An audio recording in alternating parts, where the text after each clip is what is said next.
everyone. Welcome to today's episode of Candid Kaya. Today, I am here with entrepreneur, event planner, and philanthropist, Anne Marie. Stay tuned. We're talking how to start a nonprofit. So, hello, Anne Marie. Hi, how are you? I am well. Thank you for asking. How are you? I'm awesome. Thank you for having me. Of course. So, let's start with letting the viewers know a little bit about yourself. Okay, so hi everyone. My name is Anne Marie Appia. I am actually 29 years old. I live in Atlanta. Been here for about 4.5 years. From Tallahassee, Florida. And I am a philanthropist. I am also the founder of Painted Pink, which is a breast cancer awareness nonprofit as well. All right, perfect. So that taps into our subject for the day. So you're the founder of Painted Pink. Yes. Which is a nonprofit. Yes. Tell us a little bit more about that organization. So Painted Pink, honestly, is for millennials, young adults, to have a space where they can have a seat at the table, where they can be advocates for their own health. And our whole goal is to just make sure that we can have every woman be able to understand breast health in the simplest way as possible. We're just dedicated to making sure everyone knows about breast health in all forms. Okay. Yeah. So tell us a little bit more about what inspired you to start Painted Pink. So Painted Pink comes from a very personal story of my own. When I was 24, I was developing a lot of pain on my left breast. And when I went to the doctors, they couldn't really figure out where it was coming from. Now, I did have 2 lumps in my left breast, but they came back benign, which is also non-cancerous. So it was one of those things of, I was put in this category of you're very young, you're healthy, you're okay. Let's not put too much into this. But that kind of stirred something up into me because I just didn't understand why I'm having so much pain, even if it's not cancerous. Right. So that's kind of where I think derived my interest in being intrigued into breast health. And in that same journey, that same year, my mom's sister got diagnosed with triple negative. And that was the first cancer I had ever known of in my immediate family. So this immediately kind of got me on this walk of wanting to make sure that I was being as preventative as possible. Right. So I immediately went back to the doctor, discussed everything with him and my risk points, and I just had to advocate for my own health. And I got the lumps removed. I moved back home to Tallahassee. I went to University of Central Florida. And so I was working after school when I graduated. And it was just all God bringing me home. My mom was able to help me kind of just get my health back together. And that's where it started. Honestly, it started way before it became what it is now, of me just doing walks for breast cancer, advertising into anyone who would know about what breast cancer and breast health looks like. Right. And that's where more and more people became more aware and walked with me. Okay. Yeah. All right. Thank you for sharing. Absolutely. Okay. Now let's get more into about a nonprofit. So let's see. What are some of the advantages of having a nonprofit? So some of the advantages of having a nonprofit are, number one, just having a platform to be able to speak to so many people about a need that you find near and dear, not only to your heart, but to the community. Right. And I think when you can understand your purpose and your drive of why you even want to start a nonprofit, it can kind of build the adrenaline that you need to keep it going. Right. Okay. So what about some challenges? Great question. I think one of the biggest challenges is when you have that end goal. You might have gone into it saying we need to raise $20,000 by the end of this year so we can do all of these things that we want to do to help all these people. And that's a great goal. And just with life and the matter of fact of how tough fundraising can really be, I really would advise that getting through that challenge of if you miss your mark and you may not hit the goal that you want, or you keep hitting walls left and right to get there, focus on the small victories. Focus on the small wins. All right. So, Anne Marie, what is the first step to starting a nonprofit? So I would even challenge everyone who is interested in starting a nonprofit to make sure that they actually feel like that's the first step, to be quite frank. And what I mean by that is it could just be a fundraising goal. It could be a community service project. It could be a continuous foundation that you start. If you want to start a nonprofit, by all means, run after it and do it. But I do believe there's a lot of other avenues to still do great things and to still get the work done. You know what I mean? And I feel like nonprofit is just, quite frankly, abiding by rules that are set by the government of what it means to be, tax exempt, if you will, and to make sure that you are following what they need so that way you're not being for profit. You know what I mean? A for profit. So I just want to make sure that if you have something that's burning in you that you really feel like you need to do it. But just don't stop or wait for all of everything to kind of come together to start a nonprofit. So you got a mission, a vision, an idea, and you're ready to roll. Yes. Now, how do you get incorporated?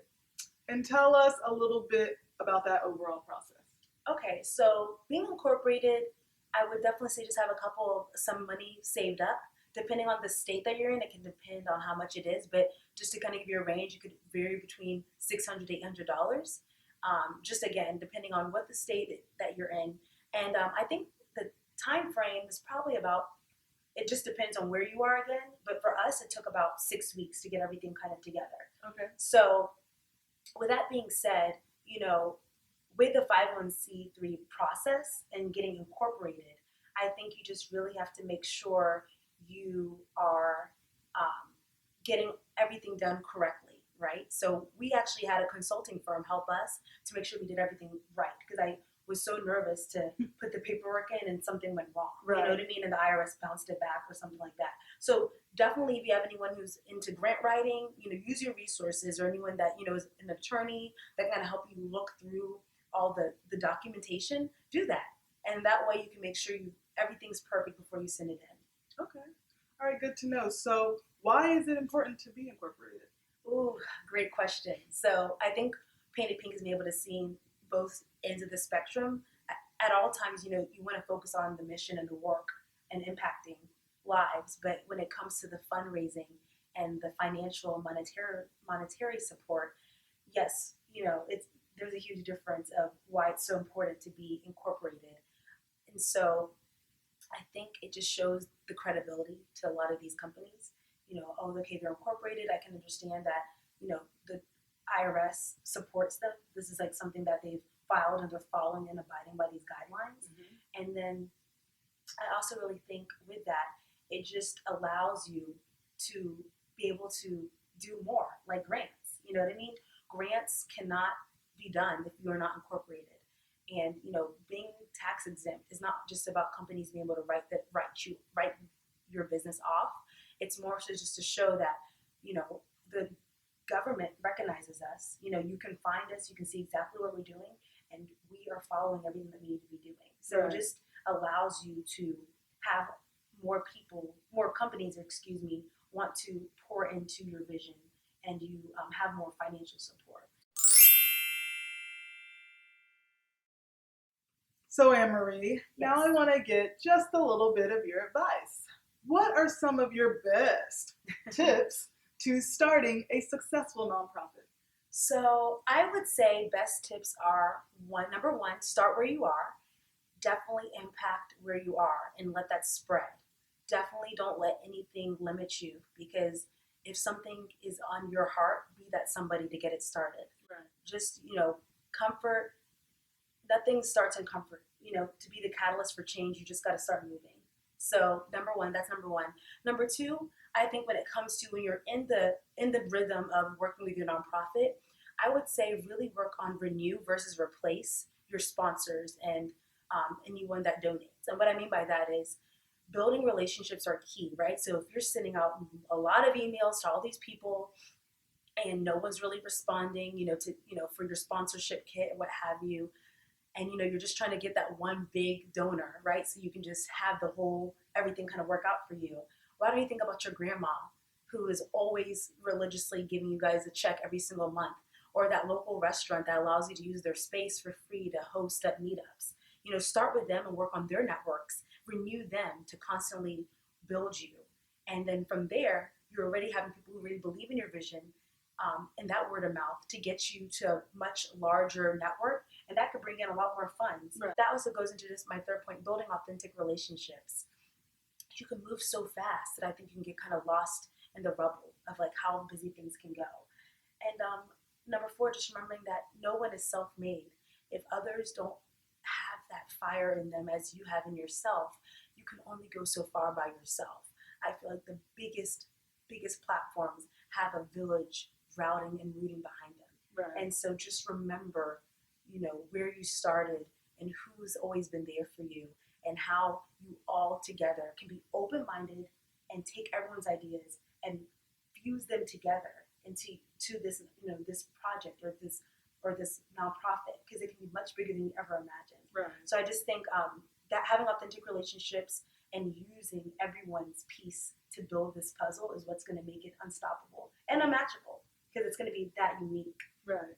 And lastly, we talked about this earlier, but just building short-term versus long-term goals. Always executing everything that you guys want to do, but remembering there's a victory in every win, no matter how small it is.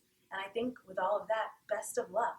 I wish everyone who has something on their heart that they want to just impact the world to do it.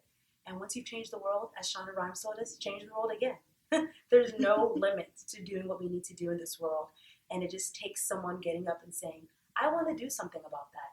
And I want others to adapt and adopt these awesome, great practices as well. Because, what are we doing in life if we're not trying to help? What is some advice that you have for those who are really struggling to receive support and funding for their nonprofit?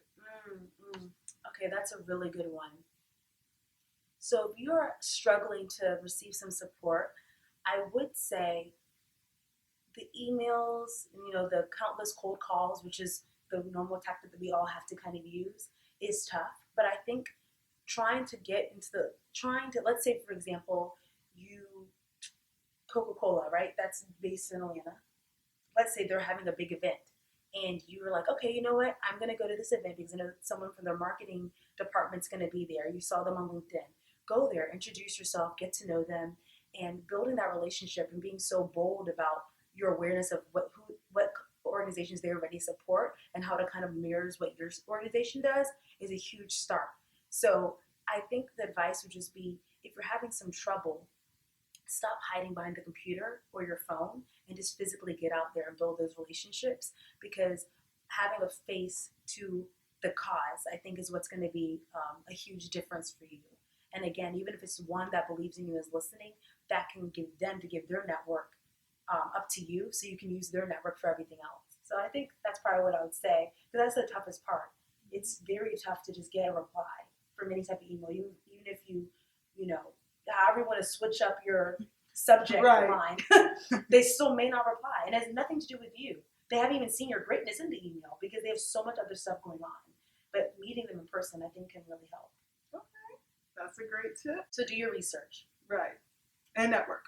Yes. Okay, so lastly, just tell us, the viewers, what your vision is for Painted Pink.